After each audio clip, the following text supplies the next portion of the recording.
Hey guys, it's Reenactment Day here with another impression update. Now, I do apologize for the wind if it is causing any audio issues or stuff. It's not much I can do about that. Probably still better than filming inside with all that echoing and bad light.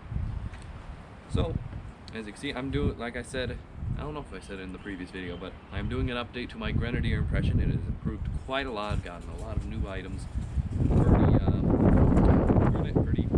the impression display, whatever I'm going to use it for. Now, it is unlikely that I'm going to be able to fire any of these at an event. Maybe a display event. I mean, it's unlikely. My unit rules say no projectiles coming off the end of the rifle. So I would not really be able to do that, but on my own I'd probably find a place that I could be able to do it. Either way, continuing, as you can see, the rifle, still the Model 1903 Springfield with the M1 grenade launcher. Now, it's not the M1 Garand grenade launcher like a lot of people say. Well, if you look it up, M1 grenade launcher, it's going to show up as the M1 Garand grenade launcher, even though that one's designated the M7 grenade launcher. This is designated the M1 grenade launcher.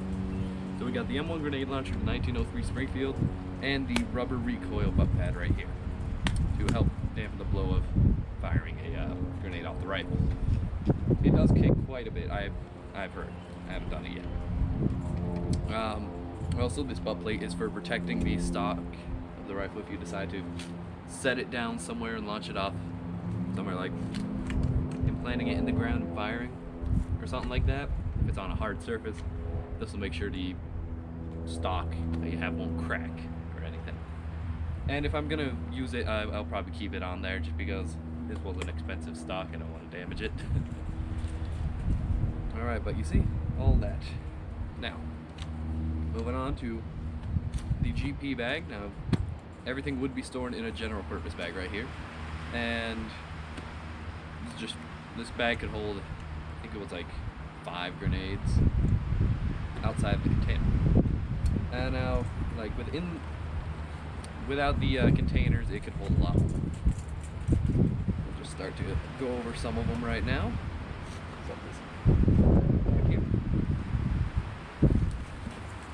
So we have a can in there that I can't get out of there because it's buried, but it's just a cardboard tube, nothing too fancy. Then we got my homemade Bubba M17 impact grenade. Now this is a fragmentation one, and it explodes on impact. Now this is homemade. Bubbaed it with a PVC pipe and a D-mill grenade that I had. Not bad. It gets the job done for displaying. But the M17 grenade, nothing too fancy about that. It's just a grenade that you can put on the end of a rifle. Literally. Let's put that one back. Put the cap back on that. Next we actually have 2 of these.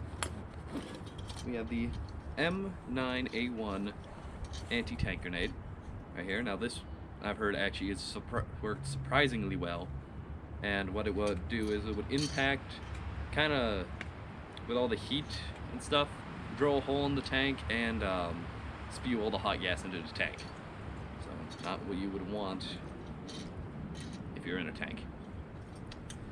Now this is actually the M11A3 grenade. It's a dummy grenade meant for target practice. This one I just did repaint to look like a M9A1 grenade. But if you can twist the top and just pull it off, see it's hollow. Now there is a tool that I want to figure out how I can make, and it was a punch and die set pretty much. So when you fire this and this, gets dented like it's gonna, you can put it in with the little punch thing. You put it in the die, you put the punch in, and it actually just reforms it. So I'd probably have to make one out of wood. I mean, that's how they were back then, made out of wood. But I'm having trouble figuring out how I can get that curve on there. Like that.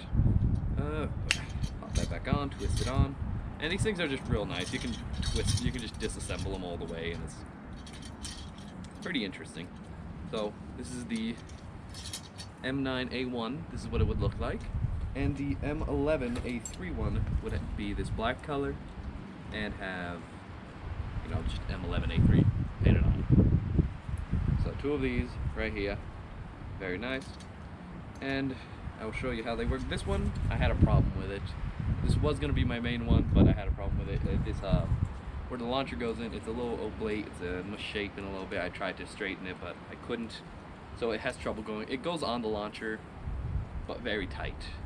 And it's like jumpy when you try and get it off. I'll show you. We got a whole video to explain this, so I'll show you what I mean. Goes onto the launcher first, good like inch or something, then you really gotta force it on there to get it on. It shouldn't be like that, it should be very smooth on it. Now because the M1 launcher also doesn't have that little spring, if you're running around with it, it can fall off the end. So, you can see what I mean. Very tight, very like jumpy when it comes off. While the other grenade, I'll just throw this one back in there. While the other one, how it should go on, nice and smooth like that. And how you can tell it's very nice and good is when you try and remove it like real quick, there's a little pop of, the air. That's how you know there's a good good tight fit, but still good enough to fire. So a little pop, I don't know if you can hear, it's very quiet, but that's how you can tell it's a good fitting grenade on there. I'll describe more about, I'll leave this one out so I can, I'll put it back for this display purpose. Now lastly, the sucker that I stabbed my hand on is the grenade adapter. Now how I was going to repaint this, but so pretty much how I stabbed my hand is, these are Phillips heads. I was going with a screwdriver, just trying to unscrew, and it was really tight. And it slipped and boom, right into my hand. When I tell you that sucker bled, oh boy. That was a fun couple of days. It hit so bad I couldn't use the hand for the next day. Either way, we got the grenade right here. This one also fits very nicely on there. I'll demonstrate how launching them works in a minute. But grenade works real well right here. And how this would work is this grenade fires off, and it's either on impact with the ground or in the air. It's meant to in the air, but sometimes it did when it did this when it hit the ground. The grenade would pop off. So pop off in the air, pop off when it hits the ground. So it's kind of like supposed to kind of be an airburst grenade. So it goes up in the air, detaches, and by the time the 5-second timer runs out, it's like, I don't know, a little bit off the ground and explodes and rains the shrapnel down. And you can tell this is literally just a hand grenade put on a rifle adapter. So you just have it on there, hold the pin, fire. Back. And the handle right here is held down with this little bit right here. Now, there's actually a good way to tell the difference between a World War II one of these adapters and a post-war. Now, the World War II ones had 4 of these prongs clipping the grenade, and the post-war ones only had 3. Now, something I found out when I bought this adapter, there's like a bunch of extra screw holes drilled all around. Now, also, well, back on the previous thing, this cup is a little different too on the World War II ones. But this is a World War II refurbished one. I don't know why they need to refurbish it. It's pretty much a one-time use thing, but they did. And they got 3 prongs on here, but there's enough holes drilled in it for 4. So this was originally a 4-prong World War II one, but refurbished in, I think it was 1969. Yeah, 69. To be a post-war one. Like I said, I don't know why they would even bother refurbishing it. It's a one-time use only. All it does is hold the grenade. Anyway, nice. Again, another pop. That's how you can tell a nice fitting grenade. Set that back in there. I will demonstrate the process of launching a grenade. Actually, I got a couple more items in here that I can show you. We got a rifle grenade blank box right here. Open it up, you would have a bunch of blanks in there. Meant for rifle grenades, and I don't know, it's just a box. This one is open. It's a repro. A friend gave it to me, so very nice of him. And I bubbled my own field manual into existence. So pretty much I took the 2330 field manual, printed out what I needed, and glued it all together with hopes and dreams. So it got the basics, what I need in there. But all I could find, I tried to find one of these field manuals, actual one, but all I could find was this one, half of one of these for 75 bucks. So I'm not spending that. I'll look around like at Reading maybe and something. Maybe I'll find it. By the way, field manual, got the basics in here. Starts off looking like one, but got the how to launch a grenade, the where to set up the sights on the O3 to be Grenadier sights, and all the important items right in here.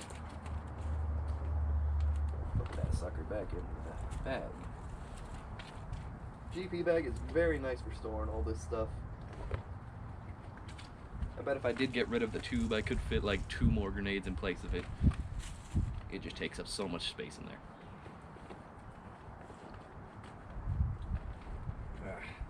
Just gotta get that sucker in there. Alright. So how this would work is, I've seen them do it a bunch of ways as a snap cap, just so you know. These rounds would either be done. I mean, I've heard of them putting blanks in one pocket. Heard them keep them in the bag on a stripper clip, and I've also heard about them keeping it loose in the bag. They can just reach and pick one out, or reach and grab the stripper clip, pick one off the stripper clip, or maybe probably kept some in the box so they can just pull it out of the box. But that seems like a lot of hassle. So I'll leave this out for now and demonstrate how it would work. So how it would work is you would have a stripper clip. These are all dummy rounds, as you can see. They are snap caps. Set this rifle up. The sights are set out to 2,000 yards, and there's a special way you can use these as grenade launcher cover. So pop that open. Strip these down. Now the snap caps do like to jam the O3 magazine, because I think they are a bit smaller than the actual rounds. So this thing is one bad step away from being an hour of my life wasted on jamming. Also, this is a steel stripper clip, that's why it's not as good. I'll just load it by hand. Oh no, I see what happened. Follow jam. Try it again.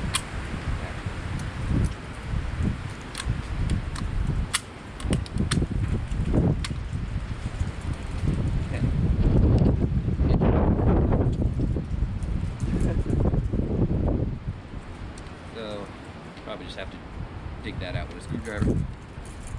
Alright.